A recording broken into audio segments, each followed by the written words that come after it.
ಎಲ್ರಿಗೂ ನಮಸ್ಕಾರ. ನಮ್ಮ ನ್ಯೂಸ್ ಅಲರ್ಟ್ ಯೂಟ್ಯೂಬ್ ಚಾನಲ್ಗೆ ನಿಮಗೆ ಸ್ವಾಗತ. ನಾನು ಚಂದನ್. ಧರ್ಮಸ್ಥಳದ ಆಸುಪಾಸಿನಲ್ಲಿ 100 ಶವಗಳನ್ನು ನಾನು ಕೆಲಸ ಮಾಡ್ತಿದ್ದಂಥ ಸಂದರ್ಭದಲ್ಲಿ ನಾನು ಹೂತಾಕಿದ್ದೆ. ಅದಾದ ನಂತರ ನಾನು ಅಬ್ಸ್ಕ್ಯಾಂಡ್ ಆಗಿದ್ದೆ. ಈಗ ನನಗೆ ಪಾಪ ಪರಿಹಾರ ಮಾಡ್ಕೊಳ್ಳುವಂಥ ಸಮಯ ಬಂದಿದೆ ಅಂದು ಓರ್ವ ವ್ಯಕ್ತಿ ಪ್ರತ್ಯಕ್ಷ ಆಗಿ ಅದಕ್ಕೆ ಸಂಬಂಧಪಟ್ಟ ಹಾಗೆ ಸಂಚಲನವನ್ನು ಸೃಷ್ಟಿ ಮಾಡಿದ್ದನ್ನು ಕಳೆದ 15 ದಿನಗಳಿಂದನೂ ಕೂಡ ನೀವು ಗಮನಿಸ್ತಾ ಇದ್ದೀರಿ. ಅದಾದ ನಂತರ ಏನೇನೆಲ್ಲ ಆಯಿತು ಈ ರಾಜ್ಯದಲ್ಲಿ ಅನ್ನುವಂಥದ್ದನ್ನು ಕೂಡ ನೀವು ಗಮನಿಸಿದ್ದೀರಿ. ನಮ್ಮ ಜನರಿಗೆ ಈಗಿರುವಂಥ ಸದ್ಯದ ಮಾಹಿತಿ ಏನ್ ಬೇಕು ಅಂತಂದ್ರೆ ಅಲ್ಲಿ ಏನ್ ನಡೀತಾ ಇದೆ. SIT ಅನ್ನೋ ಫಾರ್ಮ್ ಆಯಿತು. ಅದಾದ ನಂತರ ಅಧಿಕಾರಿಗಳು ಏನೇನೆಲ್ಲ ಮಾಡಿರ್ಬೋದು, ಏನೇನೆಲ್ಲ ಆಗಿರಬಹುದು, ಈಗಿರುವಂಥ ಒಂದಷ್ಟು ಕುತೂಹಲಗಳು ಇರುತ್ತೆ. ಅಂದಾಗೆ ಇವತ್ತು ಮಾಧ್ಯಮಗಳಲ್ಲಿ ನೀವು ಗಮನಿಸ್ತಾ ಇರ್ತೀರಿ. SIT ಅಧಿಕಾರಿಗಳು ಇವತ್ತು ವಿಚಾರಣೆಗೆ ಸಂಬಂಧಪಟ್ಟ ಹಾಗೆ ಆ ಮುಸುಕುದಾರಿ ವ್ಯಕ್ತಿಯನ್ನ ಕರ್ಕೊಂಡೋಗಿ ವಿಚಾರಣೆ ಮಾಡ್ತಾ ಇರುವಂಥದ್ದು ಸತ್ಯ. ಆದರೆ ಇದೇ ಕ್ವಶನ್ ಕೇಳ್ತವ್ರೆ, ಅವನು ಇದೇ ಆನ್ಸರ್ ಹೇಳ್ತವನೆ, ಎಲ್ಲವೂ ಕೂಡ ಅಲ್ಲೊಂದು ಸಿಕ್ಕಾಯ್ತಲ್ಲ ಬುರುಡೆ, ಅದೇ ರೀತಿ ಬುರುಡೆ. ಅಂದ್ರೆ ಅಧಿಕಾರಿಗಳು ಹಾಗೇನೆ ಆ ಅನಾಮಿಕ ವ್ಯಕ್ತಿ ಅಂದ್ರೆ ಸ್ಟೇಟ್ಮೆಂಟ್ ಕೊಟ್ಟಿದ್ದಾನಲ್ಲ ಈಗ ಸಾಕ್ಷಿದಾರ, ಅವರಿಬ್ಬರೇ ಅಲ್ಲಿ ನಡೀತಿರ್ತಂತ ಚರ್ಚೆ, ಅದನ್ನ ಹೊರತುಪಡಿಸಿ ಒಂದು ಸಣ್ಣ ಹಿಲಿಮರಿನೂ ಕೂಡ ಒಳಗಡೆ ಬಿಟ್ಟಿಲ್ಲ. ಅದೆಂಗೆ ಇವ್ರಿಗೆ ಮಾಹಿತಿ ಬಂದ್ಬಿಡುತ್ತೆ?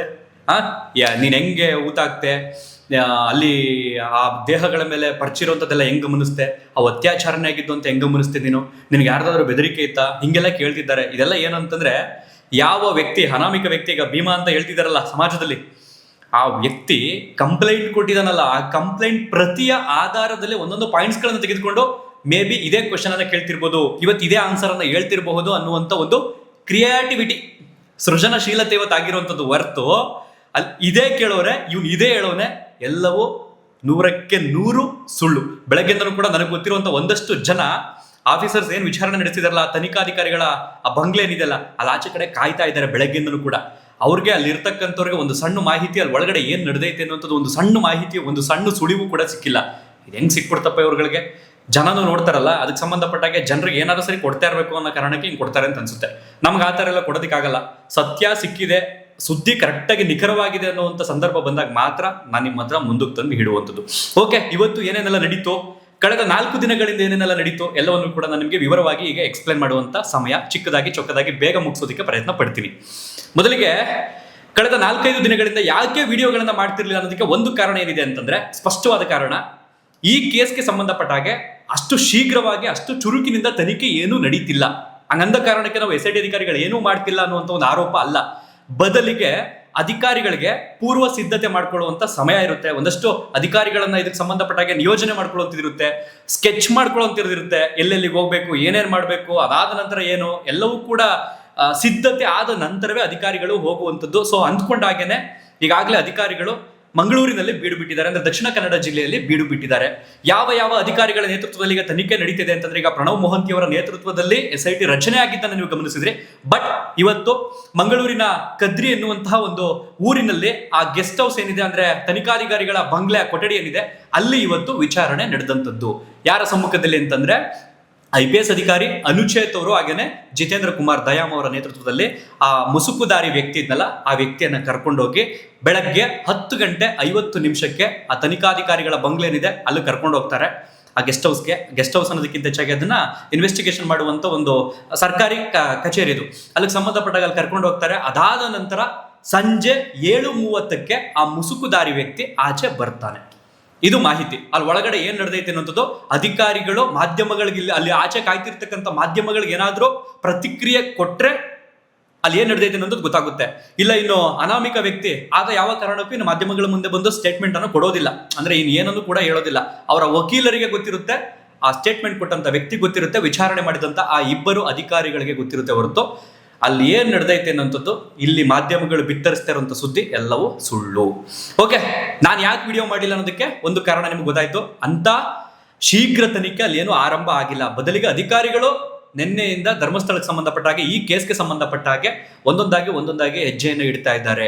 ಈಗಾಗಲೇ ಈ ವ್ಯಕ್ತಿ ಕಂಪ್ಲೇಂಟ್ ಕೊಡೋದಕ್ಕೂ ಮೊದಲು ತೆಗೆದುಕೊಂಡು ಬಂದಂತ ಒಂದು ತಲೆ ಬುರುಡೆ, ಹಾಗೆ ಒಂದಷ್ಟು ಮೂಳೆಯ ಪೀಸ್ಗಳಿದ್ವಲ್ಲ, ಅದಕ್ಕೆ ಸಂಬಂಧಪಟ್ಟ ಹಾಗೆ ಈಗಾಗಲೇ ಫೋರೆನ್ಸಿಕ್ ಆಗಿರ್ಬೋದು, FSL ಆಗಿರ್ಬೋದು, ಆ ವರದಿ ಸಿದ್ಧವಾಗಿದೆ.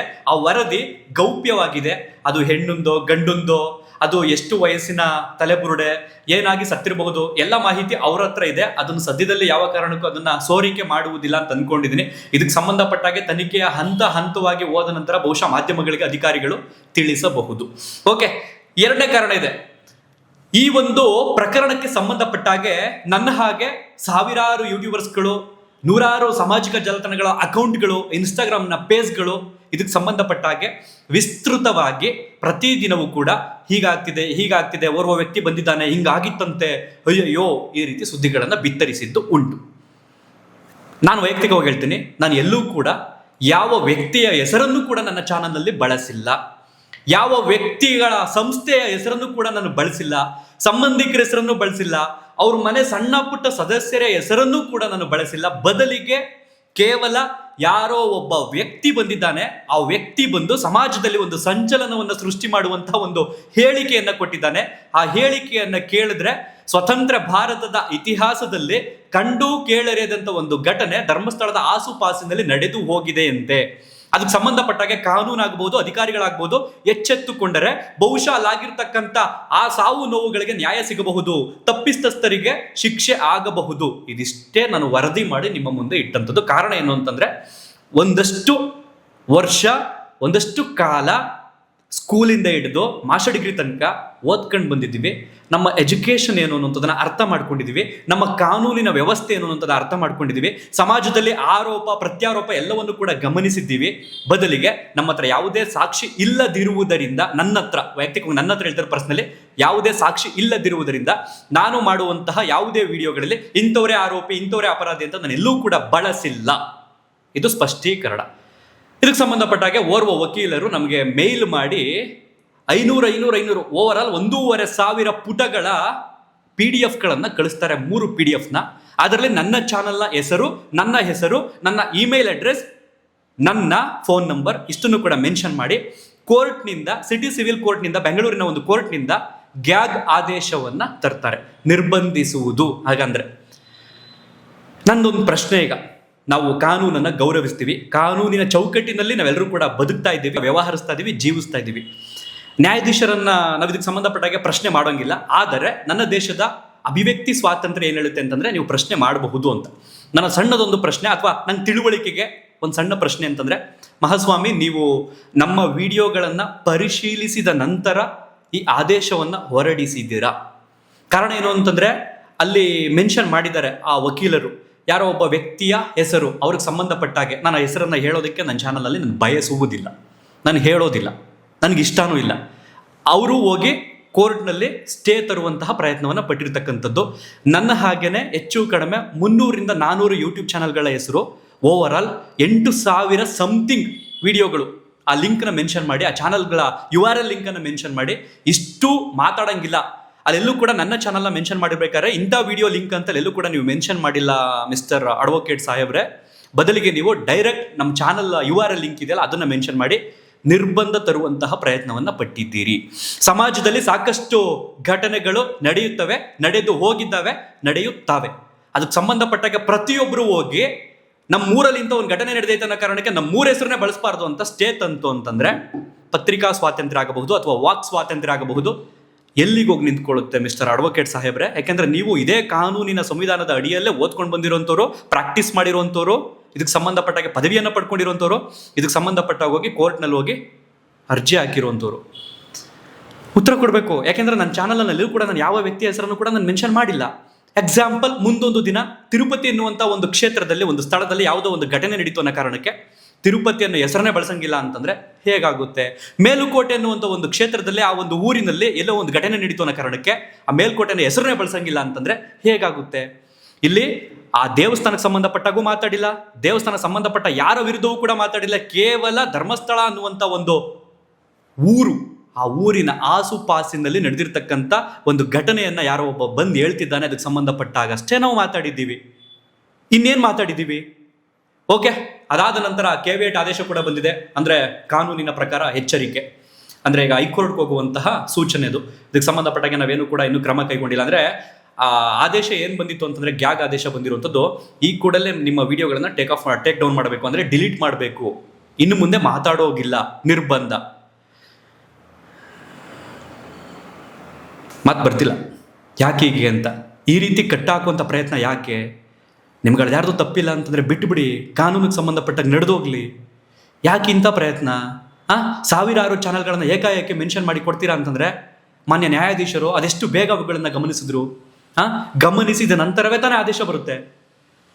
ನಾನು ಪರ್ಸ್ನಲಿ ನಾನು ಕೇಳುವಂಥ ರೈಟ್ಸ್ ಇದೆ ನನಗೆ, ಯಾಕೆಂದ್ರೆ ನನ್ನ ಚಾನಲನ್ನು ಮೆನ್ಷನ್ ಮಾಡಿರೋದ್ರಿಂದ, ನ್ಯಾಯಾಧೀಶರಲ್ಲಿ ಸಹಿ ಮಾಡಿರೋದ್ರಿಂದ, ಅದಕ್ಕೆ ಸಂಬಂಧಪಟ್ಟಾಗೆ ನನ್ನ ಚಾನಲನ್ನು ನಾನು ಯಾರನ್ನೂ ಕೂಡ ಬಳಸಿಲ್ಲ ಅನ್ನೋ ಕಾರಣದಿಂದ ನನ್ನ ಚಾನಲನ್ನು ನೀವು ಹೇಗೆ ಇದಕ್ಕೆ ಸಂಬಂಧಪಟ್ಟಾಗೆ ಮಾತನಾಡಬಾರ್ದು ಅಂತ ಆದೇಶವನ್ನು ಕೊಡ್ತೀರಿ, ಯಾಕೆ ತರ್ತೀರಿ, ಒಂದು ಅರ್ಥ ಆಗ್ತಿಲ್ಲ.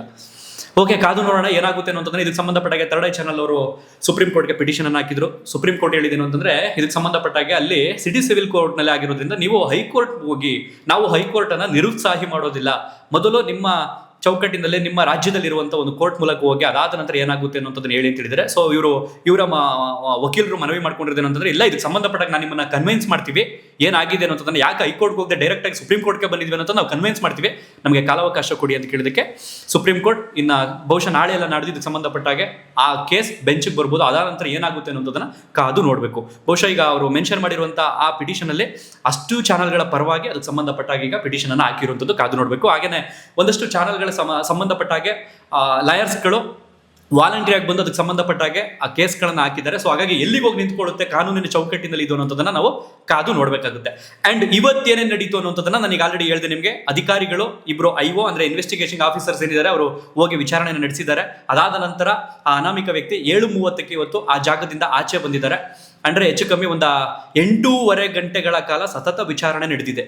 ಅದಾದ ನಂತರ ಈಗ ಬಹುಶಃ ವಿಚಾರಣೆಯನ್ನ ನಾಳೆಯೂ ಕೂಡ ಮುಂದುವರಿಸಬಹುದಾ ಇದಕ್ಕೆ ಸಂಬಂಧಪಟ್ಟಾಗೆ ಆ ವ್ಯಕ್ತಿಯನ್ನ ಕರೆದು, ಅಥವಾ ನಾಳೆಯಿಂದ ಏನಾದ್ರೂ ಅಧಿಕಾರಿಗಳು ಸ್ವಲ್ಪ ಸ್ಟೆಪ್ಸ್ನ ಇನ್ನೂ ಸ್ವಲ್ಪ ಜೋರಾಗಿ ಇಡ್ತಾರ, ಅಂದ್ರೆ ತೀವ್ರವಾಗಿ ಏನಾದ್ರು ವಿಚಾರಣೆ ನಡೆಸೋದಕ್ಕೆ ಸ್ಥಳ ಮಹಜರು ಆ ಪ್ರಕ್ರಿಯೆ ಏನಾದ್ರು ನಡೆಯುತ್ತಾ ಕಾದು ನೋಡ್ಬೇಕಾಗುತ್ತೆ. ಈಗಾಗಲೇ ಆ ವ್ಯಕ್ತಿ ಒಂದು ಬುರುಡೆಯನ್ನ ತಂದುಕೊಟ್ಟಿರೋದ್ರಿಂದ ಕೇಸ್ಗೆ ಬಹಳಷ್ಟು ಪುಷ್ಟಿ ನೀಡುವಂಥದ್ದು, ಮತ್ತೆ ಇನ್ನೂ 100 ಊದಾಕಿದ್ದೀನಿ ಅನ್ನೋದ್ರಿಂದ ಅಧಿಕಾರಿಗಳು ಎಷ್ಟು ಬೇಗ ಇದಕ್ಕೆ ಸಂಬಂಧಪಟ್ಟಾಗೆ ಚುರುಕಿನ ತನಿಖೆಯನ್ನು ಮಾಡ್ತಾರೆ ಅನ್ನೋದನ್ನ ಕಾದು ನೋಡ್ಬೇಕಾಗುತ್ತೆ. ಇದಿಷ್ಟು ಕಾರಣ ಇತ್ತು ನಾನು ಯಾಕೆ ವಿಡಿಯೋ ಮಾಡಿಲ್ಲ ಅನ್ನೋದಕ್ಕೆ. ನಾನು ನನ್ನ ಕಾನೂನನ್ನ, ನನ್ನ ನೆಲದ ಸಂವಿಧಾನದ ಕಾನೂನನ್ನ ಗೌರವಿಸ್ತೀನಿ. ನಾನು ಅದಕ್ಕೆ ಸಂಬಂಧಪಟ್ಟಾಗೆ ನಾನು ಯಾವುದನ್ನು ಮಾಡಿರಲಿಲ್ಲ. ನೋಡೋಣ ಏನಾಗುತ್ತೆ ಕಾನೂನಿನ ಚೌಕಟ್ಟಿನಲ್ಲಿ ಅಂತ.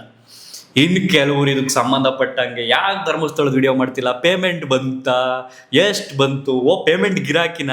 ನನಗೆ ನನ್ನ ಪಕ್ಕ ಮಂಡ್ಯದವನಾಗಿರೋದ್ರಿಂದ ನನ್ನ ಭಾಷೆಯ ಮೇಲೆ ನನಗೆ ಹಿಡಿತಾ ಇದೆ.